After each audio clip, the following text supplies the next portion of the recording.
Olá, eu sou a professora Poliana Lira e eu estou de volta aqui para conversar com você sobre uma excelente oportunidade que nós temos nesse ano de 2023, que é o concurso da Fundação Hospitalar do Estado de Minas Gerais. Eu sou a professora Poliana Lira e eu vou conversar com você sobre os detalhes desse edital. Vem comigo!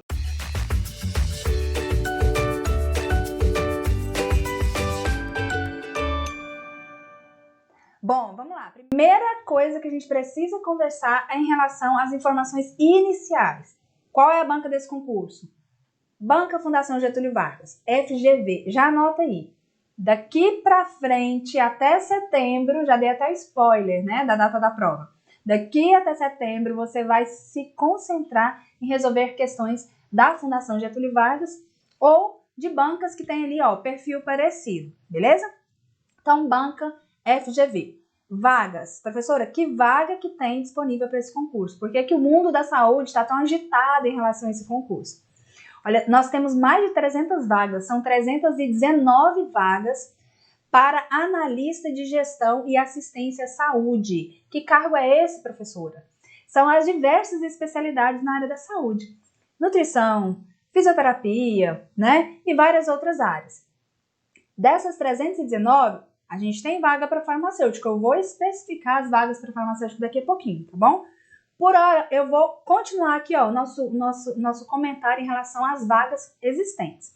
Nós temos 319 englobando várias especialidades da saúde.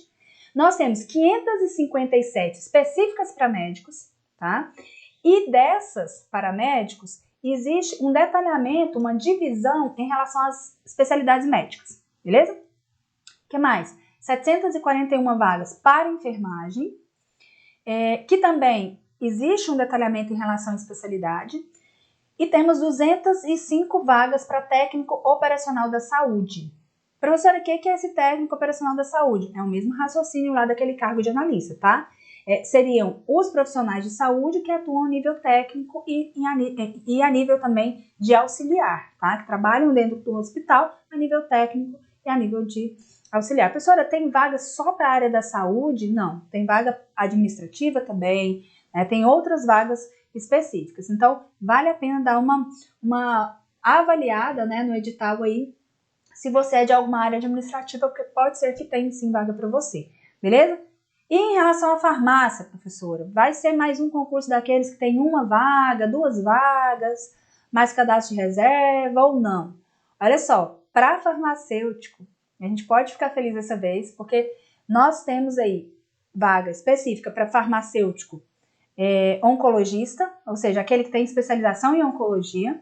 Nós temos uma vaga para farmacêutico mais geralzão, tá? Temos vaga também para farmacêutico bioquímico, ou seja, farmacêutico do laboratório. E temos também vaga para farmacêutico clínico, que é o farmacêutico hospitalar, né, que atua ali nas intervenções, né, junto à equipe médica, né, faz toda a anamnese do paciente, enfim, é aquele farmacêutico que realmente gosta do contato direto com o paciente. Então, dependendo do seu perfil aí, ó, você tem um cargo específico a escolher. Essas diferentes especialidades, elas somam 42 vagas imediatas para farmacêutico, beleza? Ah, professora, ótimo, então são muitas vagas. Mas além dessas vagas, a gente também tem em algumas regiões cadastro de reserva específico para farmacêutico também, tá? Então pode ser que tenha alguma cidade em Minas aí, que você faça a prova, que você concorra ali para o cadastro de reserva. Vale a pena fazer concurso para cadastro de reserva? Super vale a pena, tá? O que mais que é importante a gente conversar? Importante conversar sobre o valor da inscrição. Dependendo do cargo, o valor da inscrição vai variar de R$ 75 até R$ 135. Então é um valor médio aí em relação ao que a gente tem de concursos. Eu vou abrir um parêntese aqui, né, para detalhar as informações relacionadas a requisitos, tanto para biomédico como também para farmacêutico, beleza? Então, você que é biomédico ou você que é farmacêutico, abra aí o seu coração, abra aí os seus ouvidos e pense se você ocupa aí, se você tem esses requisitos, tá? Por quê? Porque é um processo muito dolorido você estudar para um concurso, investir tempo, né? A gente investe dinheiro também. a gente investe esperança no concurso, passa no concurso e aí depois vê que não tem o requisito, né, específico do cargo e não pode assumir a vaga. Então, antecipa esse problema, tá? Então, vamos lá. Biomédico, o que é requisito? Curso de graduação de nível superior em biomedicina, concluído, né, em instituição reconhecida pelo sistema federal ou pelos sistemas estaduais do MEC e registro no conselho de classe. Mas é em qualquer lugar do Brasil? Não, você tem que ter registro no conselho de classe do estado de Minas Gerais. Além disso, você tem que ter comprovação de realização de estágio com duração igual ou superior a 500 horas. Presta atenção nos requisitos. Não é à toa que eu estou trabalhando com você o requisito desse edital, tá? É um requisito que normalmente não é cobrado em concursos, tá? Em editais de concursos. Como que eu vou comprovar que eu fiz esse estágio? Por meio de uma declaração do Conselho de Biomedicina ou de carteira profissional emitida pelo Conselho de Biomedicina que ateste o campo de atuação. Então, ele quer uma pessoa formada, uma pessoa da área, mas também uma pessoa com certa experiência, pelo menos de estágio, tá? Ah, professora, e agora o que eu faço? Olha, a prova é em setembro, até sair o resultado, né? Até você ser convocado, né? Você tem tempo aí. Por isso que a gente está comentando aqui o edital, para que você consiga se programar e consiga construir, de repente, se você não tem, mas construir esses requisitos, tá? O estágio é um deles. Para farmacêutico, é importante a gente falar os requisitos para farmacêutico, por quê? Porque nós temos vários cargos específicos de farmacêutico. Isso pressupõe também que nós temos requisitos diferentes, né? Então, para farmacêutico, aquele farmacêutico geral, nós vamos ter lá exigência do curso de graduação de nível superior em farmácia, concluído em instituição reconhecida pelo Sistema Federal ou Estadual, né, de ensino, pelo MEC, e registro no respectivo conselho de classe do Estado de Minas Gerais. Então, basicamente, formação, registro no conselho. Esse é para o cargo de farmacêutico geral, beleza? Para o cargo de farmacêutico especialista em oncologia, esse farmacêutico, além da formação reconhecida pelo MEC, ele tem que ter o registro da classe e ele tem que ter acumulado uma pós-graduação lato sensu com ênfase em oncologia, né, com ênfase em farmácia oncológica. Então, esse é para o farmacêutico especialista em oncologia, beleza? Para o farmacêutico bioquímico, qual que é a exigência? Formação com reconhecimento no MEC e registro no Conselho de Minas Gerais. Professora, mas não precisa de uma especialidade em bioquímica? Não precisa, tá? Se você é farmacêutico bioquímico, significa que ou você é generalista e automaticamente sai habilitado em bioquímica, né, em análises clínicas, ou você é como eu, né? É farmacêutico bacharel que fez a habilitação em seguida, né, e se tornou farmacêutico bioquímico, tá? Então, o termo farmacêutico bioquímico, ele já pressupõe que você é habilitado em bioquímica, tá certo? Ah, professora, não está exigindo especialização em análises clínicas. Exatamente. Por quê? Porque o farmacêutico, para ele ser bioquímico, ou ele é generalista, já sai habilitado em bioquímica, ou ele é bacharel e já fez essa habilitação naquele momento da formação dele ou já fez alguma especialização. Para ele ser farmacêutico bioquímico, ele precisa ter passado por essa habilitação, ou ele precisa simplesmente ser generalista, tá? Se exigisse especialização, imagine só, o farmacêutico generalista deveria fazer ainda uma especialização depois, né, da formação. Então, farmacêutico bioquímico no edital, ele não vem exigindo nenhuma especialização, mas ele tem que ser bioquímico. Não dá para ser uma pessoa que formou no momento que a matriz, né, antiga, exigia habilitação e ele nunca fez essa habilitação. Esse cara, ele não pode fazer para bioquímica, ele vai ter que fazer para o farmacêutico geral. Beleza? E o último cargo específico que nós temos é farmacêutico clínico, tá? Farmacêutico clínico, o que é que precisa? Precisa da formação reconhecida pelo MEC, precisa do registro em Minas Gerais, o CRF em Minas, e precisa acumulado, presta atenção nisso, se você quer concorrer para farmacêutico clínico, você precisa ter acumulado a pós-graduação lato sensu em farmácia clínica, concluída em instituição reconhecida pelo sistema federal, pelos sistemas estaduais de ensino. Então, você tem que ser especialista em farmácia clínica. É o que eu costumo sempre falar, né? Tanto nas aulas, como também na minha vida profissional. O farmacêutico clínico não é só aquele que borda, né, um farmacêutico clínico no jaleco. Ele precisa ser especialista, é uma especialidade, assim como a oncologia assim como, né, a farmácia, outras áreas aí da farmácia também apresentam especialidades, tá bom? Data de inscrição. Inscrição, ela vai abrir, né, dia 20 de junho. Então, ela vai abrir dia 20 de junho, ela vai ficar um mês e pouquinho aberta. Ela vai encerrar dia 25 de julho. Então, um mês aí para fazer o pagamento dessa inscrição, tá? Existe possibilidade de isenção, professora, de taxa? Existe. É só olhar no edital direitinho os requisitos. Se você cumprir aqueles requisitos, você pode concorrer à isenção de taxa, beleza? Em relação à prova, que dia que é a prova, professora? Previsão da prova. Para a prova objetiva, que vai ser de múltipla escolha, e prova discursiva. Então, olha só, a gente vai ter etapa de discursivas nesse concurso, hein? Elas vão, tanto a objetiva como a discursiva, vão ser de caráter eliminatório e classificatório para todos os cargos e categorias profissionais.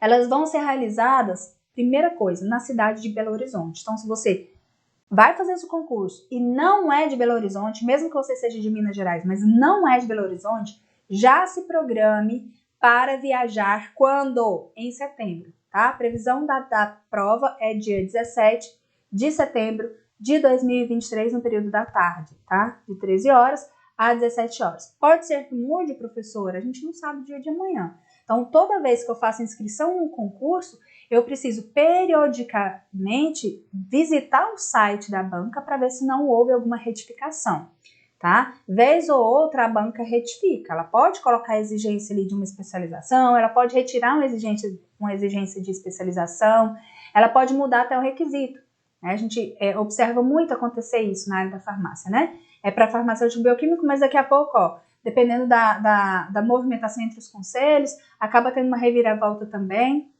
e englobando aí outras categorias. Então, a gente precisa acompanhar as possíveis retificações. O que mais?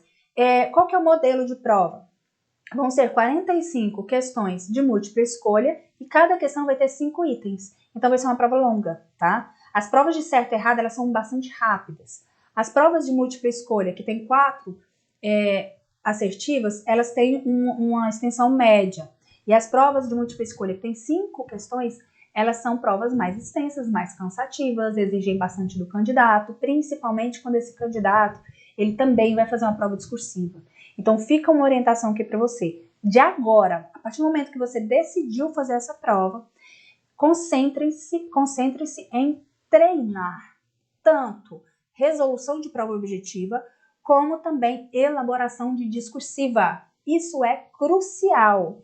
Treine discursiva. Não deixe para fazer a discursiva só na hora do vamos ver. A hora que você está nervoso, a hora que você está na dúvida se vai conseguir ou não responder todas as questões de objetiva, né? Então, treine discursiva para que você consiga desenrolar isso, desenvolver essa discursiva de uma forma mais tranquila, de uma forma mais natural. Isso vai favorecer também o seu equilíbrio emocional para que você tenha uma melhor performance até nas questões objetivas. Tá bom? Então, treine tanto a resolução de questões com 5 itens, que é longa, é cansativa, como também o desenvolvimento da sua discursiva, beleza? O que mais? Quais são as disciplinas que vão cair? Nós temos um bloco de conhecimentos gerais, um bloco de conhecimentos específicos, tá? O que cai em conhecimentos gerais? Português, raciocínio lógico e atualidades, beleza? E o que cai em conhecimentos específicos, professora? Porque a discursiva, ela vai cobrar 2 questões específicas, tá? Então, o que vai cair em conhecimentos específicos? Vai cair legislação específica relacionada ao cargo e o conhecimento técnico específico do cargo, tá? Importante, a prova objetiva, ela tem uma diferença de peso. Questões de conhecimentos gerais tem peso 1, questões de conhecimentos específicos tem peso 2, tá? Então, daí também a importância de você ir super bem nesses conhecimentos específicos. Além do maior argumento possível, né, que é o quê? O conteúdo que vai ser abordado, o conteúdo que vai ser cobrado nas 2 questões de prova discursivas é justamente o conteúdo de conhecimentos específicos, tá? E aí, a prova discursiva desse concurso, ela é uma prova bem específica, ela é cheia de detalhes. Nós temos um número específico máximo de linhas, que não é um número grande. Então aqui, ó, nós vamos ver, é só a título de exemplo, eu não vou aqui esmiuçar todas as regras da discursiva, tá? Mas só a título de exemplo aqui. Para algumas categorias, né, analista de gestão aqui, por exemplo, e assistência à saúde, vão ser 2 questões que devem ser respondidas em até 15 linhas cada, e cada uma vai valer 10 pontos. Nós temos regras diferentes aí para o nível técnico e também para a turma da enfermagem. Então, é todo um detalhe específico em relação a essa prova discursiva. Então, nós temos etapa de questão objetiva, etapa de questão discursiva e temos também uma outra etapa que é o quê? Prova de títulos. Então, essa é uma oportunidade que pode sofrer reviravolta ao longo do desenvolvimento do certame, tá? Por quê? Porque tem a pessoa que é boa na objetiva e que não é na discursiva e por aí vai. Então, nós vamos ter uma reclassificação ao longo do concurso, tá bom?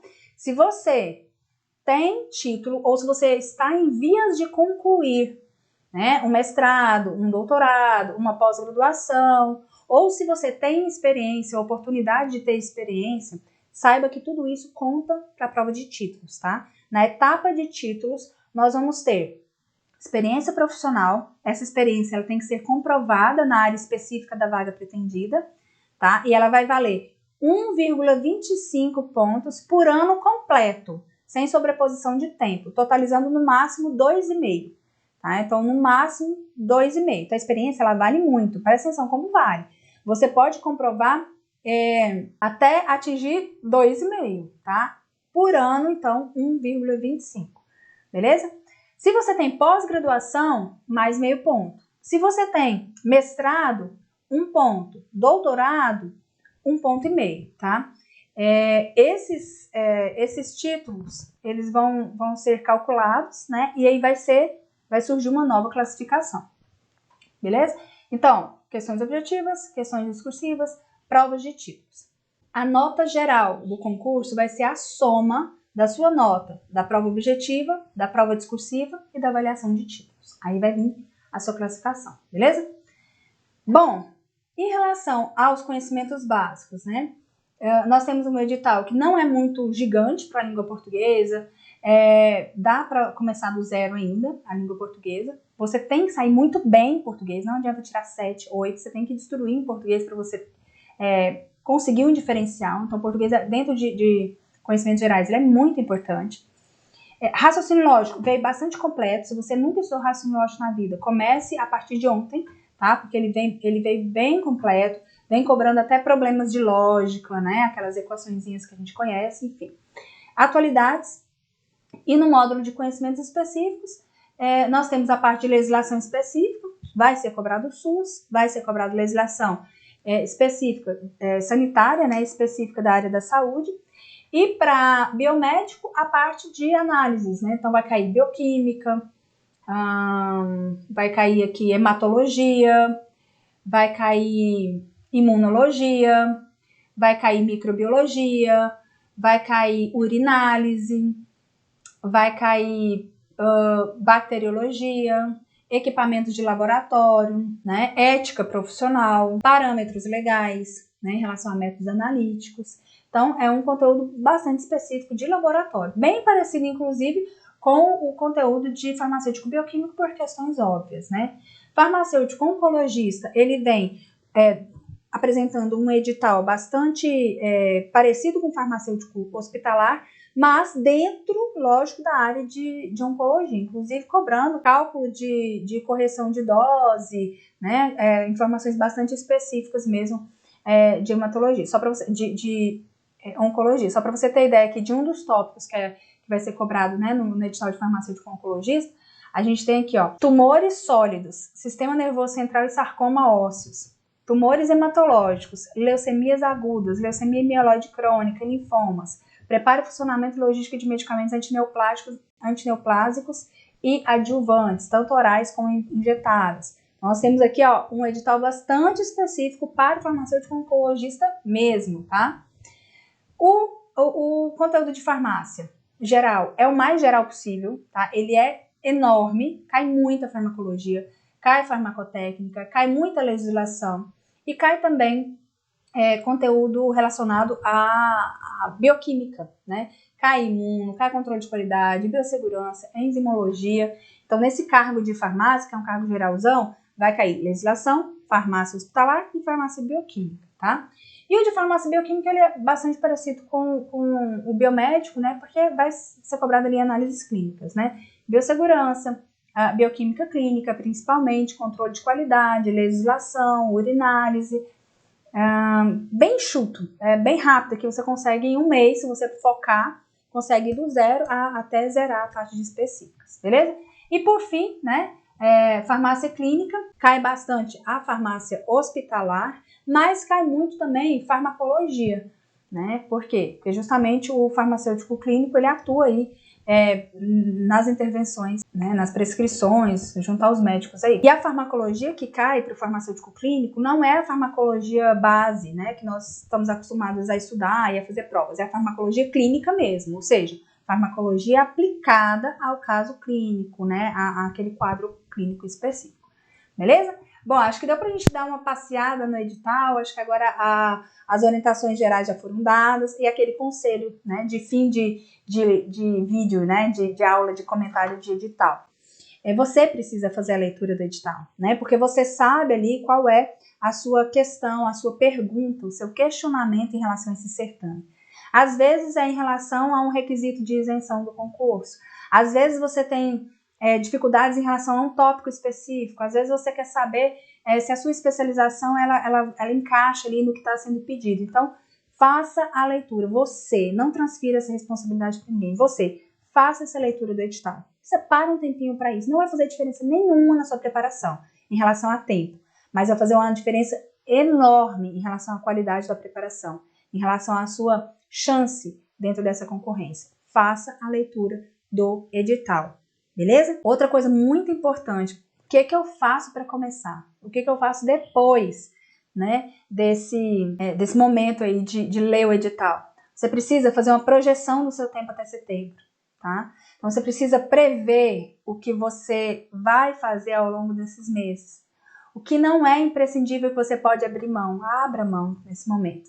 Dedique-se exclusivamente ao estudo e a coisas essenciais, claro, né? Então, que você não consegue abrir mão, tudo bem, mas o que você consegue abrir mão, abra mão nesse momento até setembro, tá bom? O que mais, professora? Se organize. Pegue esse material, esse conteúdo que você precisa, selecione um bom material e vá dividindo, vai fazendo uma programação ao longo do tempo. Vai dividindo até setembro aí, ó, esse estudo. Separa um pedacinho lá no finalzinho do seu estudo para fazer a revisão. Tá? Então, se organize, se programe. Nessa primeira semana após sair o edital, dedique-se a isso. Né? Fazer uma programação, faça acordos também na sua rede de apoio. De repente, a sua esposa, é seu marido, é sua mãe, alguém que te apoie. Converse com essa pessoa, explica a importância desse projeto, explica que você vai precisar desse apoio até setembro. Né? Então, aproveite esse tempo inicial para isso. Avalie qual é a região que você tem mais interesse em fazer. Né? De repente você tem duas formações aí, duas especializações. Faça a escolha correta, a escolha mais inteligente, que te dê mais paz, tá? E senta e estuda. Qualquer dificuldade, muitas vezes. Se você é parecido comigo, a dificuldade que eu tinha quando eu estava para concursos era porque eu não tinha muita regularidade. Eu começava a estudar assim, com aquele afã, daqui a pouco eu esqueci, deixava para lá, virava um plano B.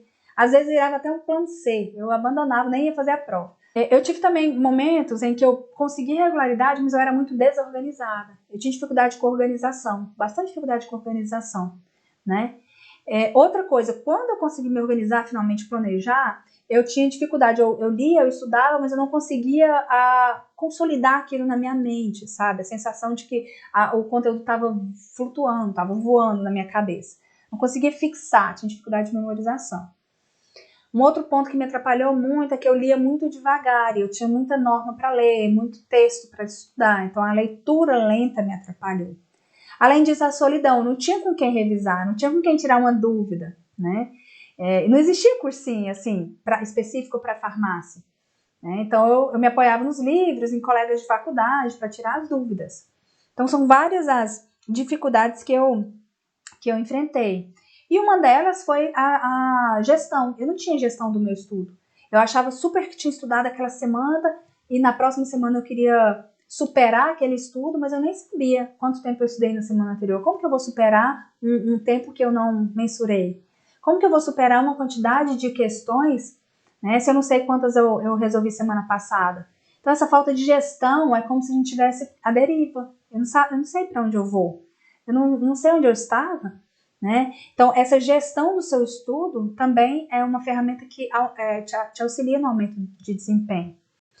Justamente por essas dificuldades, e mesmo com todas essas dificuldades, eu consegui ser aprovada, né? E eu hoje acumulo 2 cargos que eu tenho muito orgulho, né, de atuar.